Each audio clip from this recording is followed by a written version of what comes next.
मेरी शादी 5 लड़कों से हो गई। शरीर में हट्टे-कट्टे और मैं बिल्कुल दुबली-पतली। उन सबको मैं कैसे झेलती। जैसे ही सुहाग रात का टाइम आया, मैं 5 लोग मेरे साथ बारी-बारी से सुहाग रात मनाने लगे। उसमें के तो मेरे पैरों तले सुन के ज़मीन खिसक गई। दरअसल मैं ऐसे ख़ानदान में पैदा हुई थी, जहाँ सभी भाइयों की दुल्हन सिर्फ़ एक ही रहती है और बनती है मेरे भाई, मेरे पापा और मेरे ताऊ जी चाचा की एक ही पत्नी थी। मैं 15 साल की थी। मुझे 4 भाई थे। बड़े घर के सारे माहौल था, क्योंकि मेरे चारों भाई की शादी सिर्फ़ एक ही भाभी से। मुझे उसके बारे में कुछ खबर नहीं थी, बिल्कुल अनजान थी। मुझे नहीं पता था कि ऐसा भी कोई रिवाज है। मैं तो इस खुशी में झूम रही थी कि घर में मेरी भाभी कर आएँगी। लेकिन भैया की शादी के बाद जब दुल्हन गृह प्रवेश किया जा रहा था, तो मेरे चारों भाई दूल्हे भाइयों के साथ एक ही दुल्हन थी। सब लोग बहुत खुश थे कि घर में बहू आ गई है, पर मैं सिर्फ़ इस सोच में थी कि आखिर मेरी बात 3 भाभियाँ कहाँ हैं। खैर, इन सबको भूलकर मैं नाचने में लग गई। कुछ दिन बाद यूँ ही निकल गए। रोज़ देखती कि मेरी भाभी के पास सभी माँ चलते पढ़ाई-लिखते के समय में होती नहीं थी, और थोड़ी बहुत होती तो सिर्फ़ लड़कियों के लिए, लड़कों के लिए। लड़कियों को तो पढ़ाने-लिखाने ही नहीं दी जाती थी। उसमें तो मेरी सहेली की बहन भी की शादी में हम पिताजी और मेरे अच्छे दोस्त थे, इसलिए उनकी शादी में हमारा पूरा परिवार को बुलाया गया था। हम सब लोग साथ में ही वहाँ गए। उनके यहाँ बारात आ गई थी, 3 दूल्हे थे। मैं सिर्फ़ सोचने लगी कि इनके यहाँ तो सिर्फ़ एक ही लड़की शादी है, तो दूल्हे 3 कैसे? खैर, उनकी शादी के बाद हम घर पर आए। जब मैं माँ को कर खाली बैठी तो मैंने माँ से पूछ लिया कि माँ, आखिर यह क्या है? एक लड़की के इतने सारे दूल्हे कैसे हो सकते हैं? तभी मेरी माँ ने मुझे प्यार से समझाया कि बेटी, हमारे समाज की एक प्रथा है जिसमें एक लड़की का रिश्ता तय किया जाता है। वहाँ जितने भी भाई होते हैं, उन सबसे शादी होती है। मैंने माँ से पूछा कि इतने सारे लड़कों को एक लड़की कैसे संभाल पाती है? तभी माँ ने कहा कि बेटा, अब जैसे भी हो सकता है, करना ही पड़ता है। अब लड़की की किस्मत बता सकती है कि उसके कितने लड़कों के साथ शादी हो सकती है।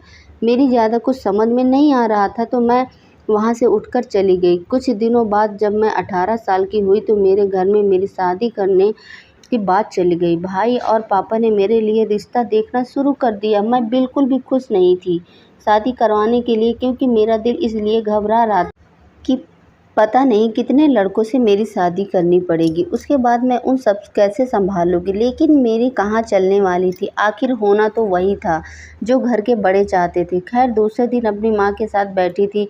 सभी मेरे बड़े भाई आए और कहने लगे कि नीतू का रिश्ता तय कर दिया गया है। बहन बहुत अच्छा ख़ानदान है, लड़के 5 भाई हैं। यह सुनते ही मेरे पैरों तले ज़मीन खिसक गई। 5 लड़कों को मैं कैसे सँभाल पाऊँगी? बस यही सोचकर मुझे दिखाई जा रहा था। मैं बार-बार इस समाज के इस गलत रिवाज के बारे में सोच रही थी। हम लड़कियों का ख़्याल ज़रा भी नहीं है। किसी को मैंने कई प्रयास किया, किसी की तरह यह शादी ना हो, लेकिन शायद किस्मत में यही लिखा था। मैंने अपनी माँ और भाभी से इस बारे में बात की, लेकिन उन्होंने भी मुझे बोल दिया कि तुम्हें बस अब इसी को स्वीकार करना पड़ेगा। मेरी माँ कहने लगी कि मैं और तुम्हारी भाभी तो यह सब झेल रहे हैं। शुरू-शुरू में तुम्हें तकलीफ़ होगी, लेकिन बाद में तुम अपने आप को सहन करना सीख जाओगे। दुःख की माँ वहाँ से चले आए। जैसे-जैसे शादी के दिन नज़दीक आ रहे थे, मैं गहरी चिंता में डूबी जा रही थी। आखिर वह दिन आ ही गया, जिस दिन का हर लड़की का इंतज़ार रहता है। लेकिन मैं इस दिन को नहीं चाहती थी, क्योंकि मैं शुरू से ही किसी एक का ही सपना देखना चाहती थी। 5 का तो सब लोग अपने-अपने काम में लग चुके थे। कोई तैयार हो रहा था, कोई बारात के स्वागत की तैयारी में। मुझे भी तैयार किया जा रहा था। रंग गोरा होने की वजह से मैं सबसे सुंदर थी। दुल्हन के जोड़े में बहुत सुंदर दिख रही थी, लेकिन मुझे अपनी सुंदरता नहीं दिख रही थी। मुझे सिर्फ़ यह चिंता सताए जा रही थी, आखिर कैसा होगा जब मेरी इसी सोच में डूबे माँ को अचानक कुछ लड़कियाँ किशोर की बाहर निकाल दिया, जो कह रही थी कि बारात आ गई। तभी बैंड बाजा के साथ बारात ने हमारे दरवाजे पर दस्तक दी। खाना-पीना के बाद मुझे मंडप पर ले जाया गया। वहाँ 5 दूल्हे बैठे थे। मेरा दिल धड़कना बंद हो गया था, लेकिन मैं अपनी मजबूरी आगे से कुछ नहीं कर सकती थी। तभी उन पाँचों ने बारी-बारी मेरी मांग में सिंदूर लगाया और एक बड़ा-सा मंगलसूत्र एक साथ मेरे गले में पहनाया। फिर फेरों के लिए उन पाँचों के साथ मेरा पल्लू बाँधा और फेरा करवा गया। हमारी शादी पूरी हो गई। मुझे अपने कमरे में ले जाया गया, जहाँ कुछ महिलाओं के साथ मेरी भाभी और माँ भी। उन्होंने मुझे कहा कि देखो बेटी, अब से उन पाँचों ही साथ ही तुम्हारा संसार है। तुम कभी उन लोगों को निराश मत करना, ना ही कभी उनकी सेवा में कोई कमी रखना। अब हम ही हमेशा यही सिखाना कि उनकी यह सब बातें मुझे अंदर से झकझोर कर रख दी थी। मैं चाह कर भी अपने ससुराल नहीं जाना चाहती थी, लेकिन मैं इस प्रथा की जंजीर में इस तरह जकड़ हुई थी कि चाह कर भी अपने आप को आज़ाद नहीं करवा सकती थी। विदाई का समय हो चुका था।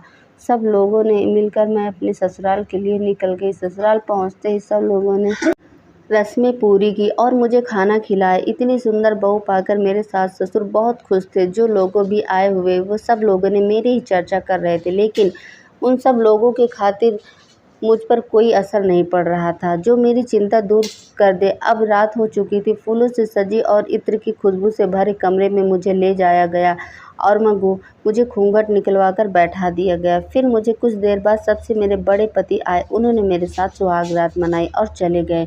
मैं दर्द से कराह रही थी, लेकिन फिर मैंने खुद को संभाला और अपने कपड़े सही किया और फिर से सेज पर बैठ गई। फिर मेरा दूसरा पति कमरे में आया। उसने भी मेरे साथ वही किया। ऐसे करते करते मेरे पांचों भाई ने मेरे साथ सुहाग रात मनाई। सुबह फिर उठकर मुझे घर के काम में लगा दिया गया। दर्द के कारण मुझे ठीक से काम भी नहीं किया जा रहा था, लेकिन मैं आखिर कर भी क्या सकती थी। ऐसे में रोज़ रोज़ होता रहा। रात भर एक मशीन की तरह वह लोग मुझे साथ गलत व्यवहार करते थे और दिन में घर का काम मेरी हालत ख़राब कर देते थे। फिर एक दिन मुझे अपने माता पिता से मिलवाने मेरे पीहर ले जाया गया। वहाँ जाकर मैं सब लोगों से मिलकर बहुत अच्छा महसूस करने लगी, लेकिन मैंने अपनी भाभी को सब कुछ बताया तो उन्होंने मुझे दिलासा दिया और कहा कि मैं तुम्हारे भाइयों से इस बारे में बात करूँगी। तभी मेरा वापस जाने का समय हो गया था और मैं अपने ससुराल चली गई। उधर मेरी भाभी ने मेरे भाइयों से बात करके मेरे सास को बोला कि हमारी नीतू बहुत कमज़ोर है। वह एक साथ 5 लोगों के साथ संबंध बनाने में कभी सक्षम नहीं हो।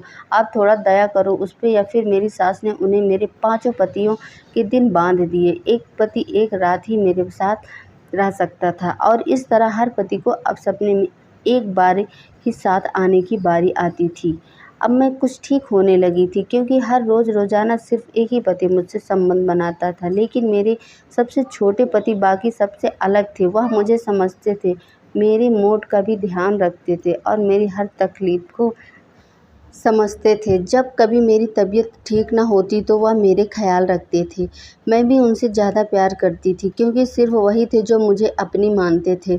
अब धीरे धीरे हम दोनों एक दूसरे से सपने देखने लगे थे। मेरे सबसे छोटे पति को अब बिल्कुल पसंद नहीं था कि वो उनके बड़े भाई मुझे छुएं, लेकिन उनकी और मेरी एक ना चलती थी। आखिर उनकी भी पत्नी थी मैं। एक दिन मेरे सबसे बड़े पति ने मुझे कहा कि तुम राहुल यानी मेरे छोटे भाई को इतना प्यार क्यों देती हो? आखिर हम भी तो तुम्हारे पति हैं, हमें तो तुम इस तरह से प्यार नहीं करती।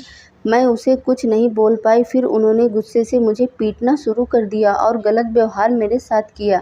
मैं दर्द से कराहती रही, लेकिन उन्होंने मुझ पर बिल्कुल भी दया नहीं आई कि इस तरह से उनकी तरह मेरे बाकी पतियों को भी राहुल के साथ प्यार बिल्कुल भी नहीं भाता था। वह भी मुझे मारपीट का शिकार बनाने लगते थे। राहुल को यह सब बिल्कुल भी पसंद नहीं आ रहा था, लेकिन अब वह बेचारा क्या कर सकता है। एक दिन मेरे मन किसी का मायके से कि माँ का संदेश आया कि भतीजा हुआ है, वह मुझे बुलाया गया है। मेरे सास ससुर मुझे कहा कि कल तुम अपने मायके चली जाना, तुम्हें राहुल छोड़ आएगा और 2 दिन बाद वापस ले आएगा। मैं खुश हो गई, क्योंकि कम से कम 2 दिन मैं इन हैवानों से छुटकारा पाऊंगी। उसी रात राहुल की बारी थी। मेरे कमरे में आने की रात होती कि राहुल मेरे कमरे में आए। मैं उन्हें देखते ही कपड़े उतारने लगी। तभी राहुल ने मेरा हाथ पकड़ लिया और मुझे आराम से बैठाया। मुझे कुछ समय ही नहीं समझ आ रहा था कि राहुल कहने लगे कि अब देखो नहीं, मुझे तुम्हारी तकलीफ़ नहीं देखी जाती है और ऊपर से तुम्हें कोई भी छुए मुझे बिल्कुल बर्दाश्त नहीं होता है।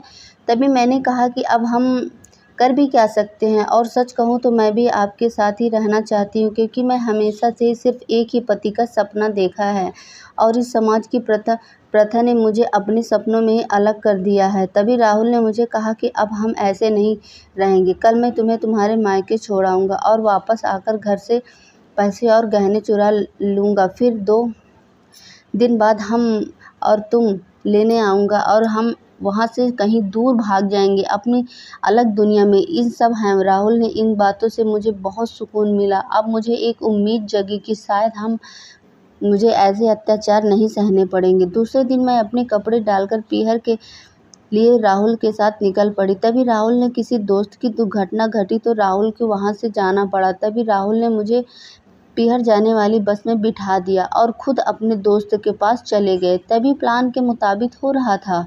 शाम का समय हुआ। मेरे ससुर ने फ़ोन पिताजी के पास लगाया और उन्होंने कहा कि क्या हुआ जी, आपने आज नीतू को भेजा क्यों नहीं?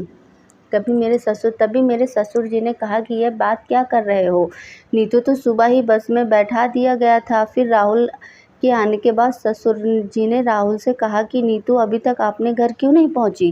क्या तुमने उसे सही से बस में नहीं बिठाया क्या? तभी राहुल ने कहा कि नहीं, मैं तो उसे अच्छी तरह से बिठा के आया हूँ। तब राहुल भी घबरा गया कि आखिर नीतू कहाँ गई। मेरे मन के मायके वालों ने भी आ गए थे। दूसरा दिन हो गया था लेकिन अभी तक मेरे बारे में कोई खबर नहीं थी। सबसे ज़्यादा राहुल दुखी थी, आखिर मैं कहाँ गई। 2 दिन बाद मेरे साथ अपनी दुनिया बसाने वाले थे लेकिन उससे पहले ही यह दुर्घटना हो गई। मेरी कोई खबर न लगने पर सब लोगों ने पुलिस को खबर करने की सोची और थाने में जाकर रिपोर्ट दर्ज करवा दी। पुलिस अपनी जान भी मिल गई तो तभी बॉडी मिली। उन्हें सड़क के दूसरे किनारे पर मिली, पत्थर से वार किया हुआ, जिसकी वजह से नीतू की पूरी बॉडी कुचली हुई थी। सब लोगों ने मृत्यु की बॉडी उस कपड़े के और साथ बने टैटू से पहचाना और अंतिम संस्कार कर दिया। अब सवाल था कि आखिर नीतू को मारा किसने? जब नीतू गई थी तो उसके गले में कोई तरह के गहने डाले हुए थे जो लाश पर नहीं थे। सब लोगों ने इस पर लूट करने का इरादा समझ लिया होगा। कुछ दिन तक मैं पुलिस ने छानबीन की लेकिन अपराधी नहीं मिला। फिर बाद में इस घटना को भुला दिया गया। सब लोग भी भूल चुके थे लेकिन नीतू को भुलाना राहुल के लिए मुश्किल था। वह नीतू की याद में दिन रात एक करता रहा। रात राहुल अपने कमरे में सो रहा था, तभी उसे खटखटाने की आवाज़ सुनी। राहुल ने अपने कमरे का दरवाज़ा खोला और घर की खिड़की की तरफ गया जहां पर आवाज़ आ रही थी। फिर उसने देखा कि नीतू ने के ससुर ज़मीन को खोदकर कुछ निकाल रहे थे। फिर उन्होंने ज़मीन से एक लाल रंग की पोटली निकाली और उसमें से जो गहने निकले, मैं देखकर चकरा गया। जब मैंने देखा कि यह तो वही गहने हैं जो उस दिन नीतू पहनकर घर से गई थी। राहुल को सारा माजरा समझ में आ गया लेकिन वह यह सोच रहा था कि उसके पिताजी ऐसा कर कैसे सकते हैं। राहुल ने दूसरे दिन पुलिस को बुलाया और सारी बातें कह डाली। नहीं तो उसके ससुर राहुल को गुस्सा से देख रहे थे लेकिन फिर पुलिस ने ख्वाब से उन्होंने सब कुछ उगल दिया। उन्होंने कहा कि मैं राहुल और नीतू की सारी बातें सुन ली थी कि यह लोग 2 दिन बाद भाग जाएंगे। तभी मैंने 4 लोगों को कहा होगा और हमारी बिरादरी में इज्जत में क्या रहेगी। इसी डर से नीतू का पीछा करके और कुछ गुंडे मैंने आदमियों को मदद के लिए नीतू को मरवा दिया ताकि वह राहुल के साथ भाग न पाए और हमें गहने निकल लिए ताकि उन लोगों को लूटपाट का मामला लगे और हमारे गहने भी बच जाएंगे। पुलिस अब नीतू के ससुर को गिरफ्तार कर चुकी थी। राहुल की आंखों में आंसू नहीं बंध रहे थे। यह कैसे प्रथा है कि जिसकी वजह से लड़कियों को इतनी तकलीफ़ें झेलनी पड़ती हैं और अगर वह खुलकर जीना चाहे तो उसे जान से मार दिया जाता है। राहुल अब अपनी पूरी ज़िंदगी नीतू की यादों में समर्पित कर चुका था। तो हाँ, अगर आपको ये स्टोरी अच्छी लगी हो ना तो एक लाइक ज़रूर करें और कमेंट में करके हमें ज़रूर बताएं। कहानी अच्छी लगी हो तो चैनल को सब्सक्राइब करें और बेल आइकन को प्रेस कर दें ताकि अगला वीडियो तुरंत आपके पास तक आ जाए। धन्यवाद।